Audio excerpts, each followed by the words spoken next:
How to update profile picture on TikTok. To get started, first of all, you need to open up the App Store on your phone.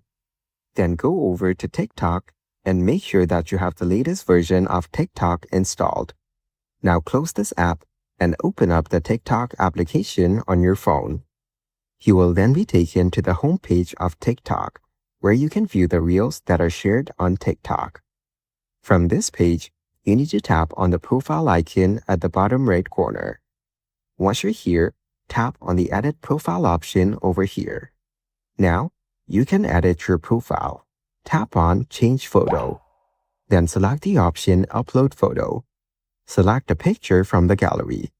Now, adjust the picture ratio. Once you're done, tap on the Save button. Now go back and you can see that the profile picture has been updated. So, by following these simple steps, you can easily update profile picture on TikTok.